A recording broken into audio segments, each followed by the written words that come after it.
Rika, for all that.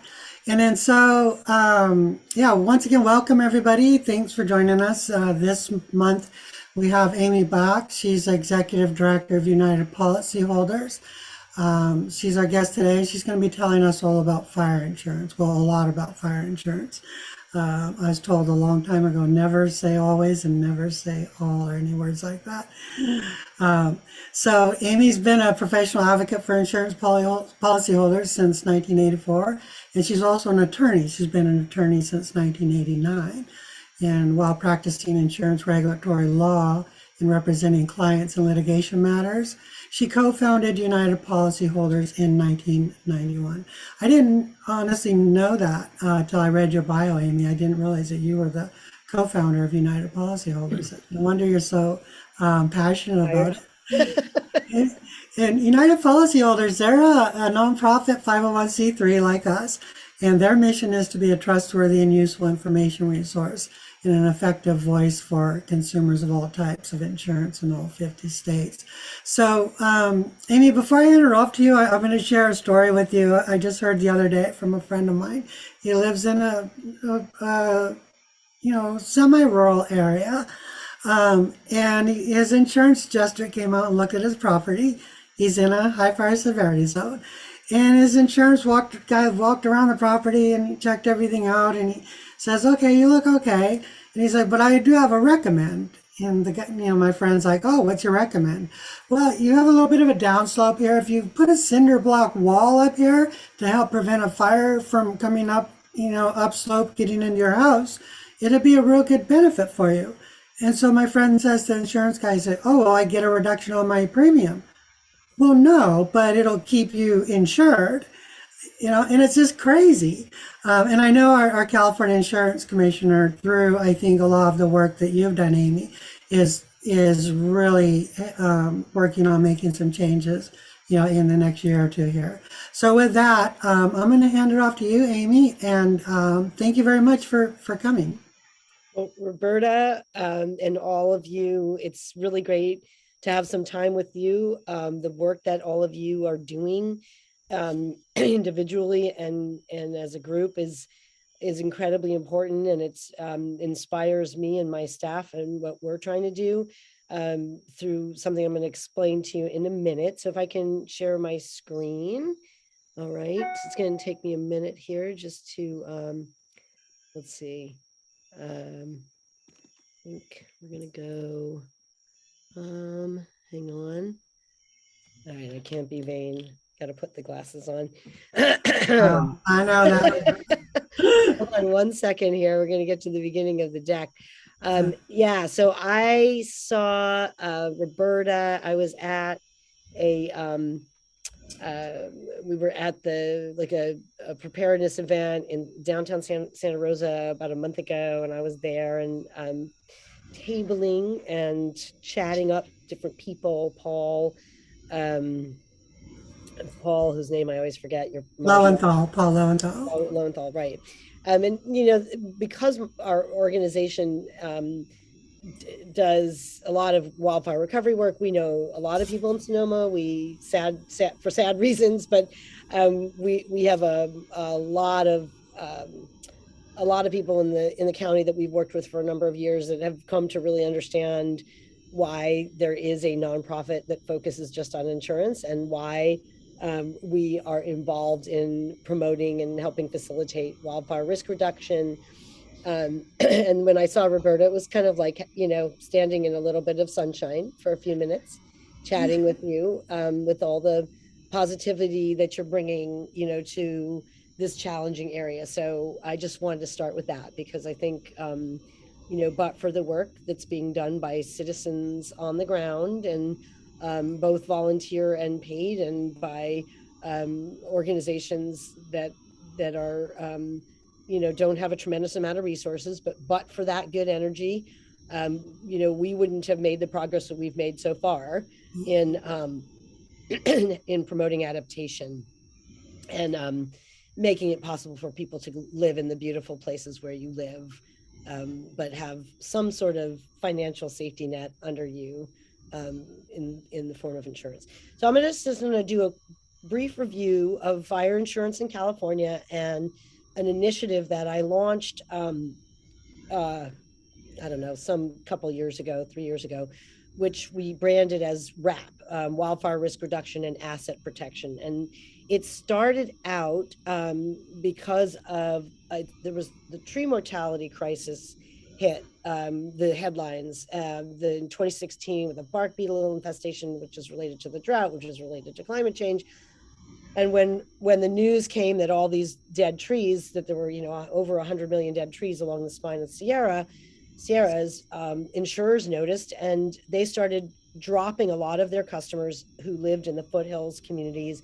And we started seeing some incredibly high premium increases. And then it kind of it collided with with a marketplace phenomenon, which is risk modeling. Basically, it just sort of, I don't know, timing, whatever. This whole industry has developed of modelers that sell data to insurance companies that and they sell it saying, if you use our model, you're going to have, they don't say a great crystal ball. I say that. It's kind of, they say, in the past, insurance companies were looking only to history and historical data about what happened and how the weather was and what kind of losses they had to predict the future and set their rates. And then suddenly along come all these modeling companies that say, oh, well, our algorithms are more accurate than using just historical data. So we're so smart and our machines are so smart that we actually can much more accurately predict what's going to happen in the future. And so there was this collision of, oh my God, there's all these dead trees and climate change is here, and with oh, let's buy this product, let's start using this fire line scoring model, and then we'll be able to better manage the situation. And so we had that happen, and then we had 4 bad years of really off the charts wildfires. We had the 2017 fires in your area, Atlas Tubbs, etc. Woolsey the following year. Then we had Encamp in Paradise that same next year. Then we had Kincaid, and then we had CZU, and anyway, so those 3 things: the recognition of the tree mortality crisis, the explosion in modeling tools that insurers are now using that purport to predict the future, but of course are vulnerable to being manipulated, right? So that's been always our concern about the models, is like, how they're saying that they're accurate, but we know nobody really knows the future. And if their customers are insurance companies, there's a tendency for those models to exaggerate the risk. So there has been that kind of that. And then the third, of course, is that we had some really bad wildfire years. Plus, we also had the Thomas fire. So we really insurers it was kind of like a 3 punches in a row. Anyway, so we started that initiative because I was part of the governor created a task force on the tree mortality thing, and it quickly morphed into a insurance subgroup. So just a little bit, take a step back about UP. We're a 501c3. We don't sell anything except for our disaster recovery handbook and we published 2 books. That's it. That's all we sell. We've been around since the Oakland Berkeley fire in 91. The meat and potatoes of our work is something called the Roadmap to Recovery program, and then we also have a program called Advocacy and Action. And basically, our focus is on making insurance work for you, the person who has bought it or wants to buy it. And so we're a watchdog on the industry, but we're very grounded in reality. We're not particularly political. We're very much focused on addressing issues that people bring to us and that we observe when things are not going right in insurance land in some way. were funded by donations and grants. So these are our 3 programs. And through these 3 programs over the years, we've gotten pretty involved in preparedness and promoting preparedness. And that's largely because when we work with people who have lost a home or whose homes have been damaged or whose rental has been damaged or destroyed, we can only solve so many problems if based on like what insurance they actually have in place, right? And so there were some problems that we have not been able to solve on the after disasters, such as underinsurance, people not having enough coverage, people not having coverage for required improvements to comply with current building codes, people not having enough coverage for their temporary rent for the full period that it's going to take them to replace their home.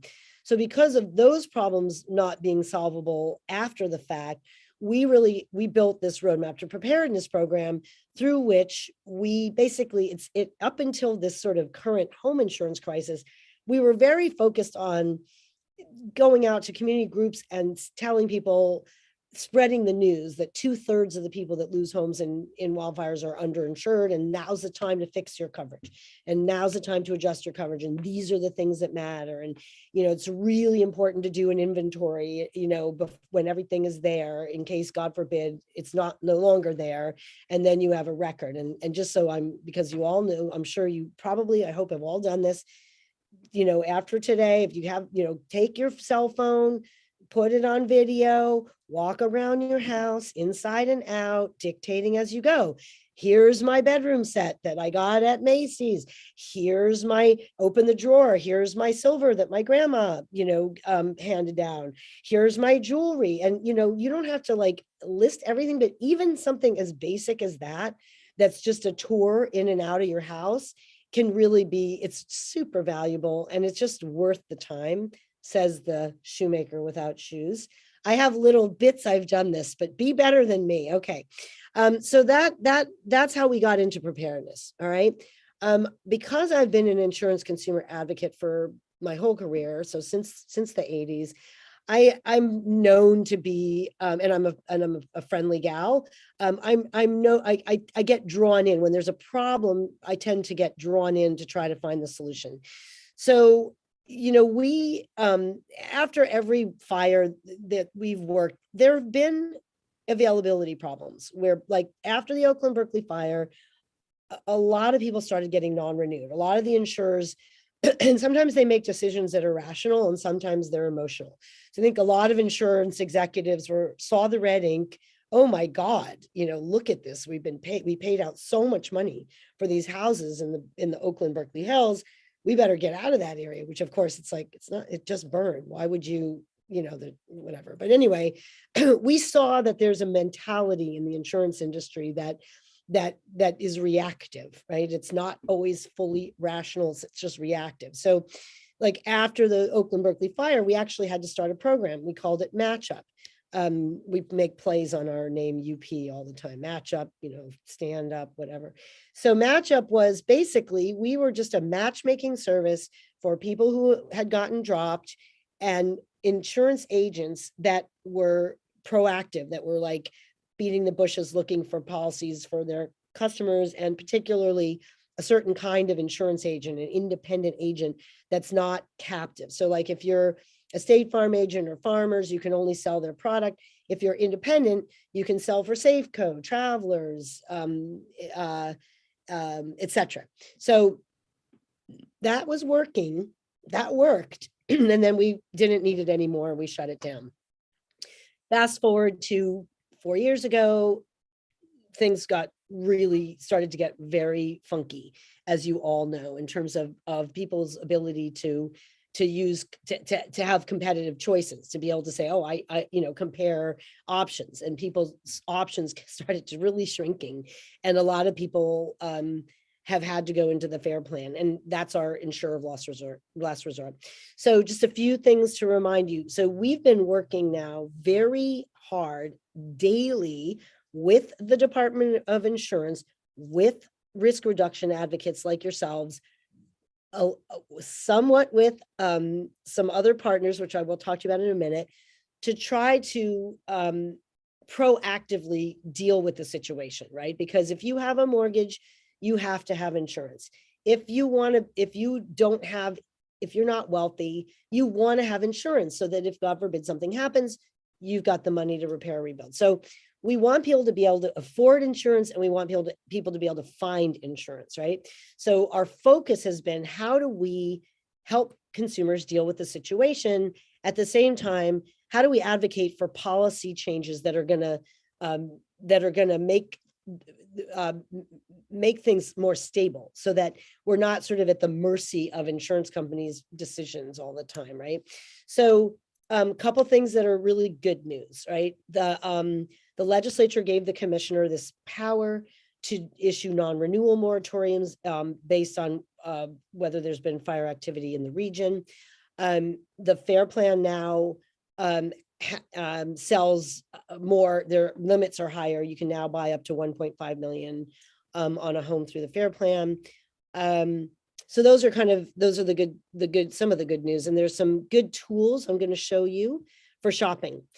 So I started this initiative pretty grassroots because a lawmaker down in Mariposa was like, when our governor's subgroup kind of fell apart, she said, hey, do you think UP could stand up some kind of coordination to try to advance what we had already identified as our goals? What is our goal? Our goals are to reduce wildfire risk and restore home insurance availability and affordability in WUI and other regions, establish official standards for wildfire risk reduction. We've kind of gotten that done. That's done, but it's a little complicated because there's kind of like 3 different sets, but we're not going to worry about that.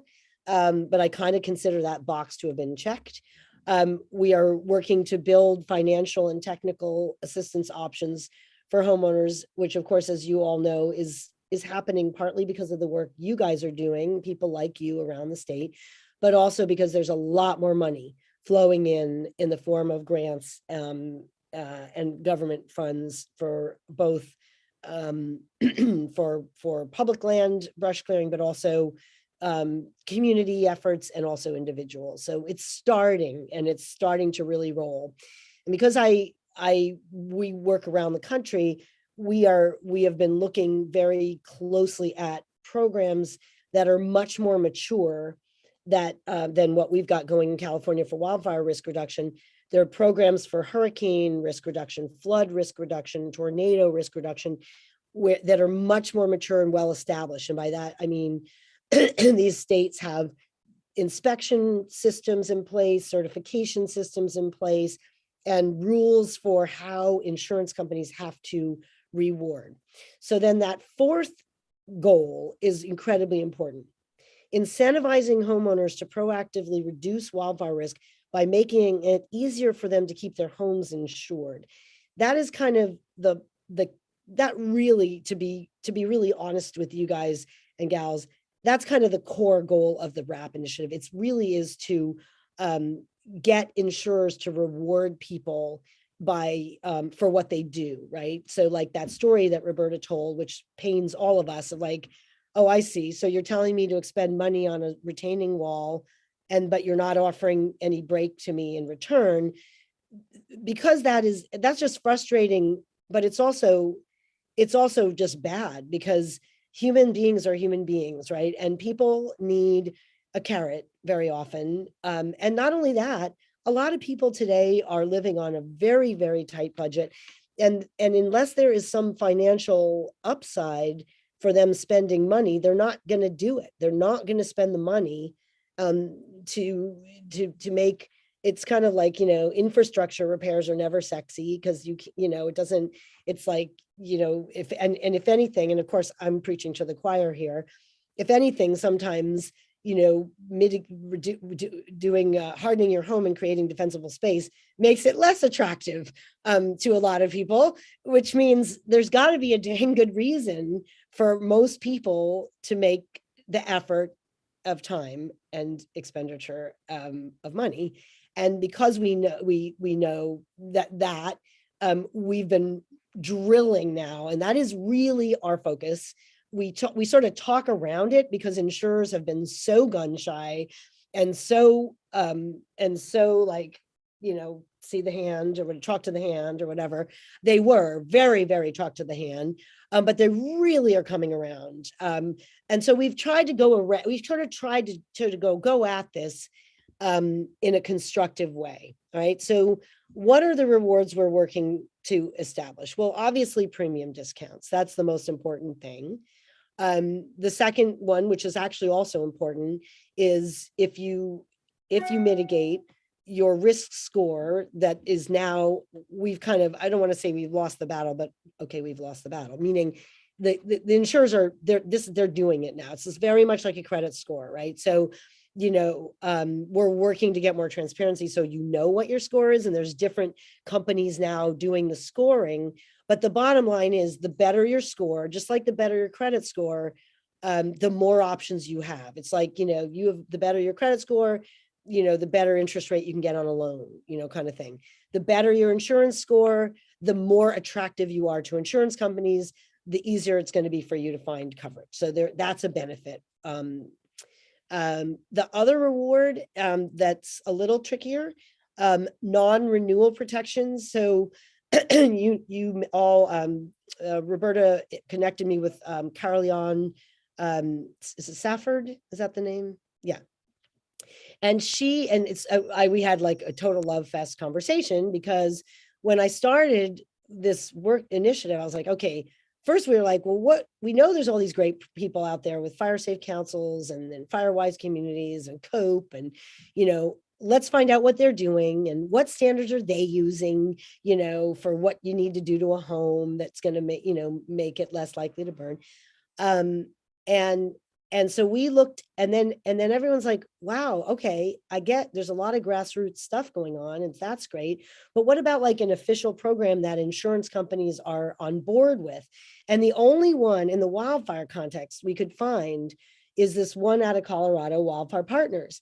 So, I'm interviewing the guy who runs it, and we have him come and talk to our group, and we're looking at how much funding they had to get and how many houses they've been able to mitigate and certify, and then how many insurers are participating in their program, and what reward do those insurers agree to give people who go through Wildfire Partners and get certified.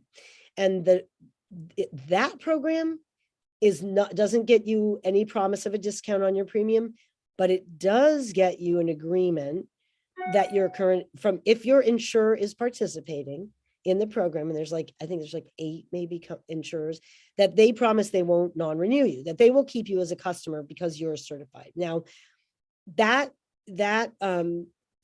obviously, to a lot of people, the two things are just as important, right? Like being able to keep my insurance and then discount, obviously both is the ideal, but either one would be great. So we're kind of like, either one would be great, because we're really kind of trying to just keep on making steps in the right direction.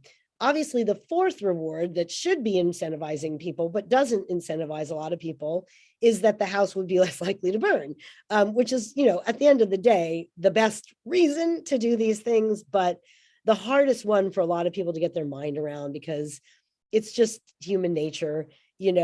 That's why we still live in, I still live in San Francisco, even though I went through the earthquake in '89. It was, ridiculously scary, but we put things out of our minds that are sad. That's how we keep going. That's why women keep having babies, is they forget the pain of childbirth. That's just the human condition. So anyway, those are obviously the main rewards.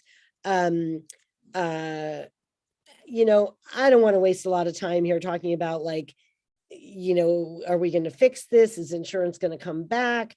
I think it's unlikely that we will return, that WUI residents will again have 10 choices, of home insurance companies. I think it's much more likely that your choices will remain limited, but hopefully you will have choices outside the FAIR plan. So that's our goal. But we also are working to make the FAIR plan decent, so that it actually is what it should be, which is basic protection.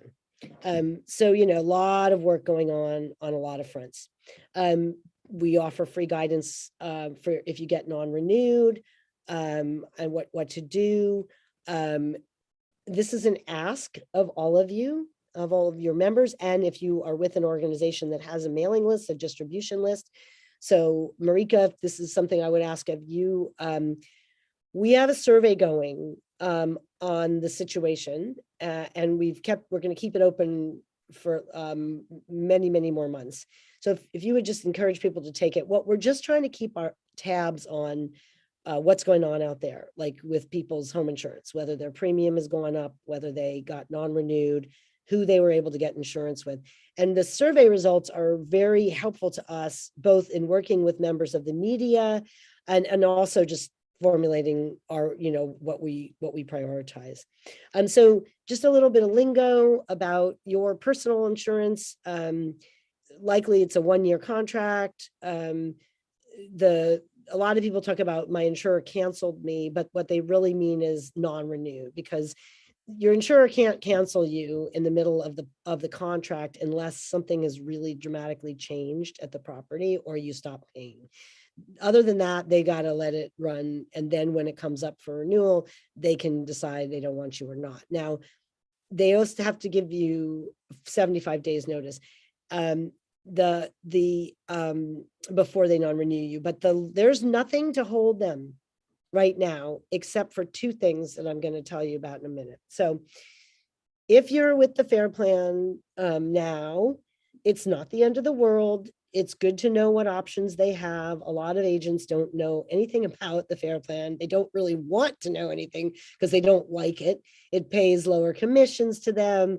They know the coverage is not equivalent to what they typically would get, and they worry that they're going to get sued for putting you there. So a lot of agents really don't know all the details. So we have produced a publication and a video to help you know that there actually are some options when you buy a FAIR plan policy that you should consider. So and one of them is pairing your FAIR plan policy with another policy, which is called a DIC. And the main reason to get that is that a FAIR plan policy doesn't give you any liability protection. So if somebody were to get injured on your property and sue you, a FAIR plan policy is not going to help. It's not going to give you a lawyer. It's not going to help you. So if you have a lot of assets and you're nervous about that, you want to get a DIC or an umbrella to protect yourself. There's a kind of insurer called a non-admitted. There's a lot more of them now that are coming in and writing homes in the WUI. You will never have heard of their names, but they may be okay as long as they are adequately financed, capitalized, then it's okay. Some of the help we offer people, we've got we've done three of these webinars that you can watch. I did one this March, so it's fairly recent, and you can watch that. I had on my panel 3 different insurance agents talking about where they're putting their clients and stuff, and those are pretty good. You can find those on our website. We also have good info on the FAIR plan. And I want to show you what the Department of Insurance has added. Now they, as Roberta said, they're doing their best. And it's a balancing act because they only have so much control over insurance companies. Insurance companies can always pick up their toys and go. And that's always their ultimate threat, is like, we're going to leave the state. And regulators usually don't want that to happen. And so there's sort of a bit of a dance that goes on. And the law, as I said earlier, is if they don't want you as a customer, they can drop you when your contract comes up for renewal, unless you live in a moratorium area. And we'll talk about that now in a second. This is how the Department of Insurance's website looked I don't know, maybe 6 months ago, but now, and these are the tools, right, that they offer. And frankly, and so they do have a list of carriers offering those DICs that you pair with a FAIR plan. But what they added, which I really like, is this one: companies offering discounts for fire hardened homes. And they have a home insurance finder. It's okay. It's not like the greatest in terms of like, it's like there's a lot of companies listed there, but you can call every one of them and they're going to turn you down. But here's this important piece. Your insurer cannot drop you if you're in a non-renewal moratorium zip code. Now, how do you know if you're in that? You go here, insurance.ca.gov. You can see the actual full link there, but you can navigate to this. All I did is I went to their basic site. I put in the search box non-renewal moratorium, and it brought me right to this page. And then you can click on that button and it'll tell you if your zip code is included in the moratorium. I mean, you know, the good news that, about knock on wood, about this year's, we haven't had any fires yet, which is great. Of course, we're not quite in the heart of the season, but that means that the moratoriums have expired, like the ones, I don't think there's the ones that were from the glass fire expired already. So most people, and I think in Sonoma, I don't think there's anybody in Sonoma that's currently protected. So anyway, so that's something.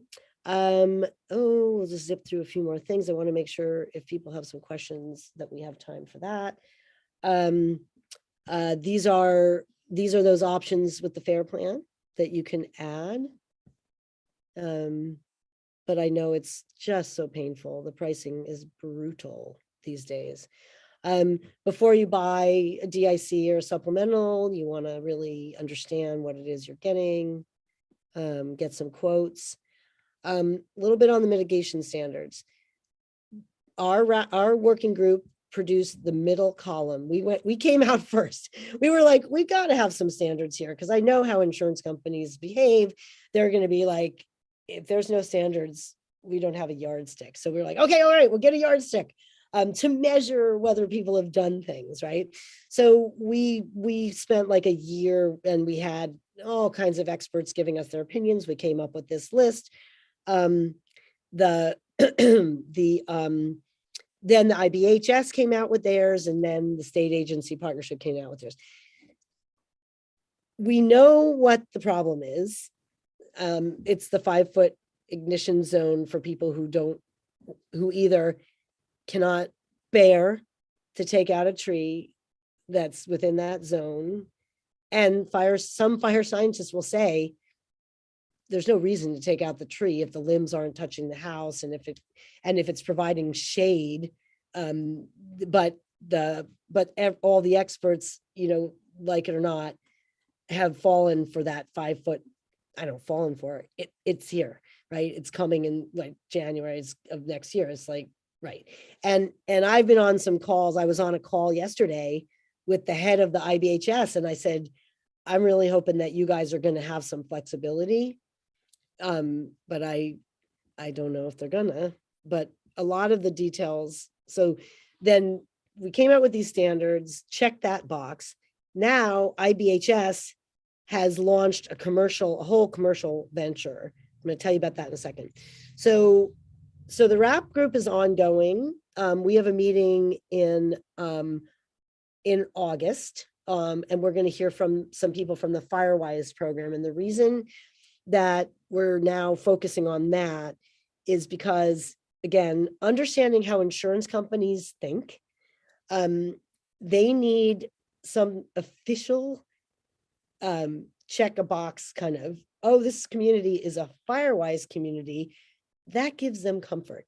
Why it's not the same for there being a fire safe council in the community, I can't really explain that, but you want both. You really do, because it's very much the Firewise program is supported by this national safety insurance company. They've been playing footsie with insurance companies for 30 years.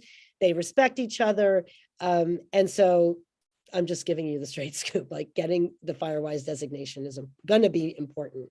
Okay, because that's part of what will get you the certification. All right, so we did this, we did this, we did this. We got some funding from the Office of Emergency Services to set up a RAP resource center where we're aggregating from all across the state grant information, chipper information. Does the community have a fire safe council? Are they FireWise? Is there a COPE or some other type of a group like yours?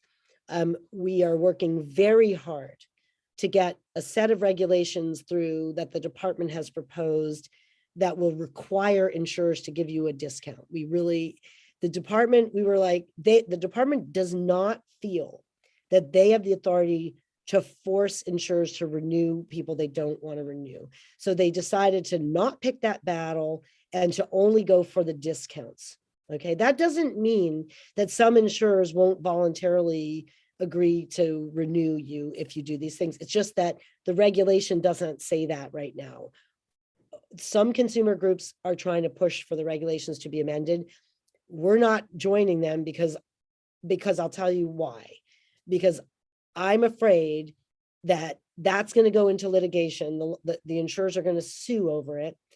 And then we won't have anything. We won't have discounts. We won't have non-renewals. And we're just going to be mired in some fight for the next 4 years. So that's why I'm like, okay, let's start with the discounts and start with the financing and start with the, boosting technical support and all that stuff and on the ground and dealing with people's mindset around the reluctant people in the community who don't want to get on board. Let's deal with those things because those are real problems, real impediments to community-wide risk reduction. And that's what the insurers want to see. They want to see individual, but they want to see community. They want to see that not just one house, but 20 houses or whatever, right, have done something. So the IBHS wildfire prepared home apps are open. They're advertising on Instagram and all over the place. They launched in Paradise, but the guy, who runs the program told me yesterday, he's like, I was really surprised how some of the people in Paradise rebuilt stick-built homes after the fire and don't want to do the brush clearing. And I'm like, you're surprised at that. Okay, I'm not surprised at that. That's just one of our many challenges, right? It just is. And so, okay. So, and I am so thrilled that Caroline has got her project that's she's working to get off the ground in Sonoma that looks a lot like the Colorado program.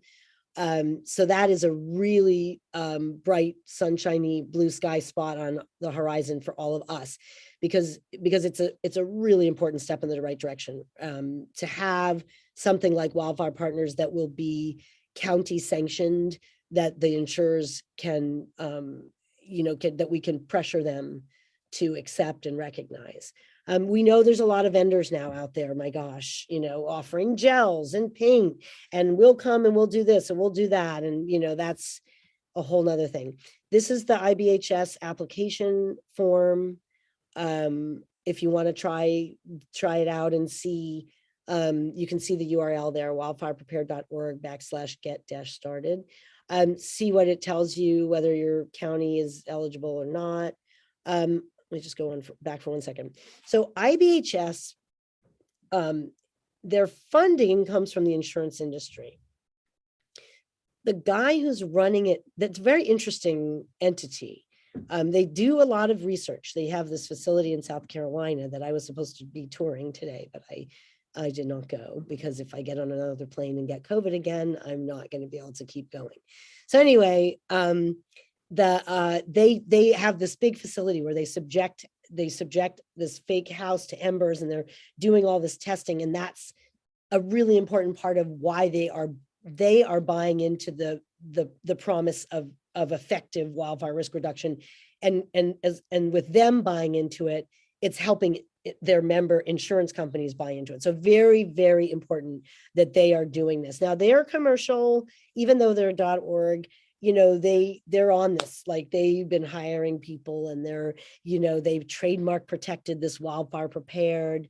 That actually was my line. You're not powerless against wildfire, but that's okay. They can use it. That's fine. And so we'll see where they go.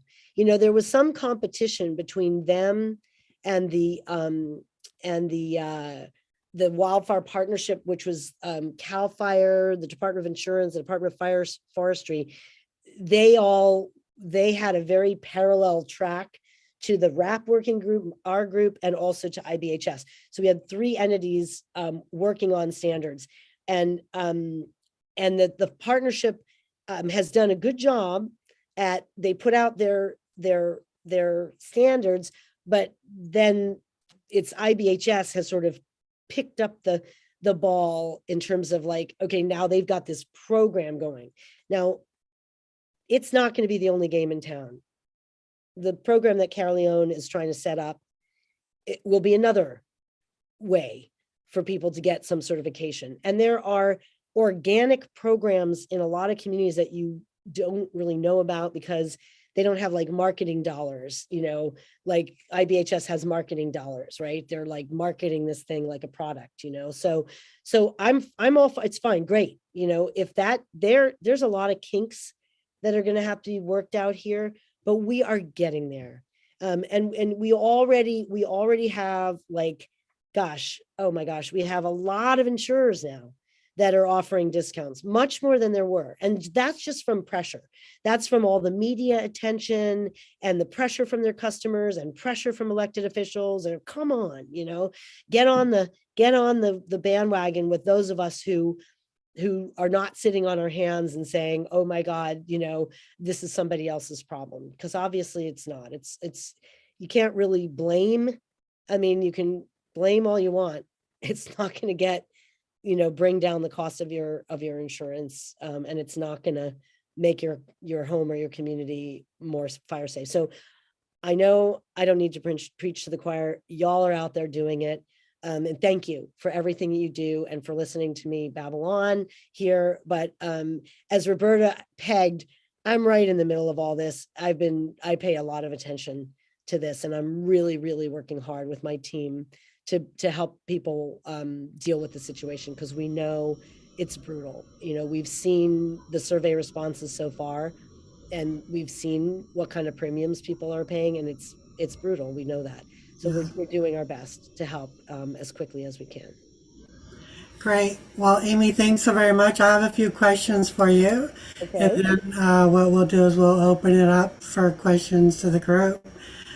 First question that I noticed was dropped in the chat is somebody wanting to know if your slides are available. I don't know. I can send those to Marika. Okay. Marika, maybe what we'll do is to make it easy for folks, if we can create a link to the slides on the if it's easier for you, I can put them on our website. Whatever's easier. Whatever's easier for you. Yeah, I think what we can do is we can put a link, we can save the slides in a share folder we have, and then we can put a link to those on the YouTube channel. And if somebody goes to the video, watches it, they can download the slides from there. Okay. I think we could pull that off. And then, I liked what you said earlier in your presentation, setting the stage, that where you speak to kind of like a very generic history of the insurance, in that they typically have used historical modeling instead of predictive modeling. Yep. And that's where I think they end up in a jam and actually shooting themselves in the foot. Because it's like you said, well, they just had a fire. Why would you cancel everybody? The chances of them having another one is pretty small. They've just been wiped out. That kind of thing. So I got my head around that. And I like that you spoke about what the California Insurance Commissioner's Office is doing with the, what's it called? The regulations. Yeah, they're, shoot, they have a new program. It's called Oh, right. It's Safer. Yeah. from Wildfire. Yeah. So, and it's funny. I don't know if you remember when about a year or so ago when I was in the RAP meetings pretty regularly, I mentioned Firewise. I'm like, this is where this is going, you guys. You're right. It's almost a no-brainer looking at the likely path of where insurance companies are going to go. They want to be able to go to, they want to be able to point to an accredited organization and put it on their backs, which is why with Fire Safe Sonoma we've been pushing Firewise for a while now, and we're getting pretty, we're pushing Firewise a lot more now than we even did a year ago. And so if folks want to become Firewise communities, let us know. We're actually working on the infrastructure to make that easier for folks as we speak. That's great. Yeah. Yeah, I do need to learn a little bit. I'll be interested to hear their representatives, because my guess is they've been like small and they need to beef up their staff probably on this for what I would think for this. The one thing that I don't care for with Firewise, two things I don't care for with Firewise, not to talk about Firewise, we're supposed to talk about insurance, but it's related. One is that they have a limit of 2,500 households, is the max you could have in a quote unquote Firewise community. Oh, really? Yeah, that's recent. I think as recent as, I'm not sure how long ago, I think 2018 they put in that criteria. So there are, there's at least one, maybe more Firewise communities in Santa Rosa that are larger than that. But to be accredited as Firewise now, you can't be a community less than, help me out, Carolyn, less than 80, I think, or more than 2,500 homes, something like that. And so, that kind of harms us, and that we get people who want to do something. Oftentimes we get folks saying, oh, we want to form a Firewise council. And then we go, well, have you thought about Firewise? And then we do the base map, and it's like, well, there's more than 25. Roberta, does that mean that you can't have more than 2,500 homes contiguous to one another, or does it mean that if a larger organization or larger group wants to join, they have to break into multiple Firewise communities? You break into multiples with independent, boards, if you will, or committees, however you want to form. Yeah. And the bottom limit, Roberta, is only 8, which I can't believe. Okay. Yeah, I was thinking 8, and I thought it can't be 8. It's got to be 80. But you're right. I thought, So, but anyway, so, and I noticed that with the insurance commissioner's office, they've already put that in writing. There's like 3 forms of community groups, for lack of a better description, that, you could become to eventually get a discount on your premium. And they're identified as a fire risk reduction community designation under the Board of Forestry, whatever they come up with. I think they'll have something at the first of the year married to whatever they set for their criteria for folks to be able to do home assessments. And then the Firewise USA community in good standing. And or a shelter in place designation. I'm not familiar with the shelter in place designation. Are you, Amy? No, and I think they're taking that out. I think they took that out of the regs because everyone was like, what is that? Nobody seems to know. Yeah, well, to me, I mean, on the face of it, I've been speaking with Ethan Foote about shelter in place communities. Okay. And, theoretically, hypothetically, you could have an apartment building built as a very robust building, almost like a type 1 building, like a hospital or a jail, very fire resistive, almost fireproof. And that could be a shelter in place designated entity to where you don't need to evacuate because you're a type 1 building. You could be self-contained and the fire will go right around you. I think that might be what that is, but I don't know. But anyway, so with that said, we're really pushing the Firewise. Let's see, what else do I have for you?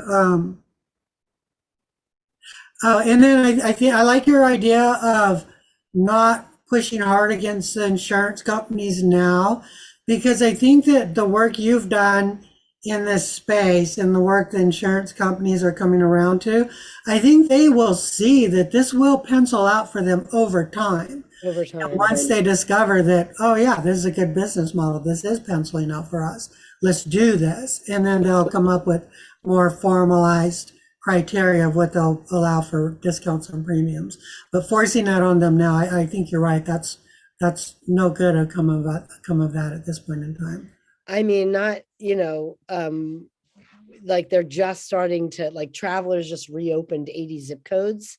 And I think, yeah, we're just kind of like, okay, could we just well, it'd be great to get through this fire season for lots of reasons without a big fire, but like they're starting to calm down just a tiny bit. It's been since 2018, that was like blew everybody's minds, of 18,000 structures. So I think, the more that's in the rearview mirror, that's 4 years. So we just, I'm never one to pander to the insurance companies, but you have to be realistic about, what they are, they're for-profit. Yeah. Yeah. Without going into the details, I learned a lot when I spoke with you earlier at the fire safety event. I mean, it's like, I had no idea how they generate their revenue. It's not just via premiums. So, so Marika, any questions in the chat that you want to toss out to us? Not so far. I did send an invitation to anybody to write them or raise their hand. So haven't seen anything come through, and nothing on YouTube yet either, which just also means you've done such a great presentation. Oh, there we go. Paul's got a question. So if you want to unmute yourself, Paul. Go ahead, Paul, unmute and let's hear what you have to say. Here we go. Oh, wow. It took a while to unmute. Thank you so much, Amy. That was a super helpful presentation. A couple of questions. I know this is one thing that all the local groups are working really hard on, is how do you get more people to participate in a risk reduction community? And related to that, I'm curious as to how an insurance company like State Farm, for instance, how they set their risks for you. Is it based on the community's characteristics, or do they actually have somebody also consider the state of your own house and its defensive characteristics? Well, okay, so the first question, how do you get, this is the balancing act, right? Because you don't want to make promises to, that you can't deliver on, right? If you do this, you're definitely going to get a break. But we know, we've heard insurers say enough times in public that, it's all well and good for one person to do it, but if you can do everything that you want, and if your neighbor hasn't done anything, your house is still, likely to burn. So, maybe, I don't know, maybe we can produce something that actually recaps that, that you can use, because I think, so the answer is, we can say insurers are definitely looking at that. When you apply for insurance, they're going to ask you about slope, fuels, access. They're going to ask you about how close is a fire hydrant. They're going to ask you, they're going to add the question at some point, are you in a fire-wise community, or, but they, State Farm, they're one of the companies that's still taking some new policies. And we hear different reports. Sometimes they send somebody out to inspect, sometimes they don't.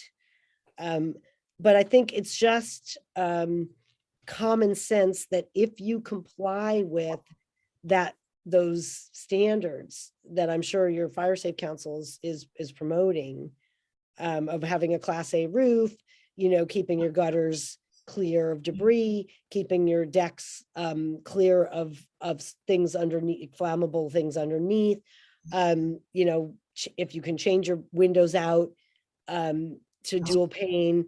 And then the one thing that's been getting a lot of attention is putting mesh over any openings, in the vents and any openings where embers could come in.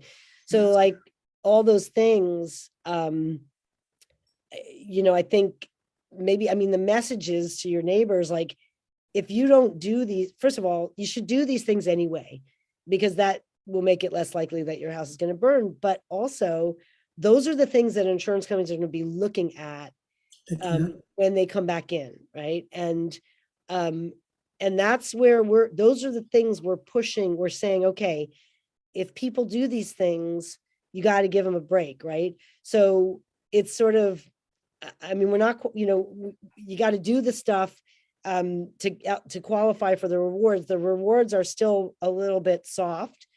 But, one thing you could do is, you could go to that Department of Insurance website where it says, and the insurers that are offering discounts for risk reduction, and just look and see what they say there. And then, we know it was USAA and I think Farmers Now. And so, you can use that as an example and say, see, like, there are insurers that will recognize it. Yeah. But does that answer your question? Yes, thanks. Yeah, and I think part of your question, Paul, was, how do they, measure the risk? How do the insurance companies measure that risk? And Amy, correct me if I'm wrong, but it's all over the map. Some use ISO standards, some use their historical data, and there's no set rule that says they have to do this, that, or the other thing. They could just decide quite arbitrarily, no, I don't like it, I'm not going to do it. Yeah. So it's all over the map. And I learned that when I was a fire marshal. I was under the impression for the longest time that the insurance companies all used ISO to kind of set their rates and their premiums and their level of risk, but it's not. ISO is Insurance Services Office. Some of them use protection class, ISO protection classes. Some of them now, and then there's going to be these maps coming out, local responsibility, state responsibility. It's all you can do is follow what risk reduction experts have reached a consensus on, that these are the things that can make a difference. And mostly, I know insurance is a big deal, but the other thing too, mostly do it for you and, Right. your safety and protecting your asset. That's a great point. Yeah. Yeah, do it for you. Don't do it just because you're trying to get a reduction in your premium. However, I do feel like, as this evolves, and to your second point, I think, Paul, as this evolves, I would expect within the next year or two, we will start to see that those Firewise communities will get a significant reduction on their premiums. Right now, correct me if I'm wrong, Amy, but I guess there's roughly 40, according to the insurance office, that are kind of in the mix that are starting to. But for the most part, the only insurance company that would give you a discount for Firewise is USAA, I believe, and that's for veterans. And at that, I'm told it's a very modest discount anyway. Yeah, it's 5%, which isn't usually going to move the needle. But we're getting there. We're getting there. Yeah, We're moving and in the right direction. And then, Paul, that I think that therein is the incentive for people to become Firewise communities and get these groups formed, is the insurance premium reduction incentive. I think is going to be the driver there, honestly, which I think is going to make Fire Safe Sonoma even busier than we are. I'm sure of it. Yeah. All right. Well, thank you so much for the opportunity to commune with you and support. We try to support what you're doing as best we can. We know how hard the work is, and it would be great if you had 100 people at this meeting and everybody was, rolling up their sleeves. But even the group that you have is powerful. So keep up the great work. And we have it on YouTube now, so we'll, those that didn't make it, they always can go back and look at it. So good. Thanks, Amy. All right. Thank you so much. Thank you, Amy. The best. Bye-bye.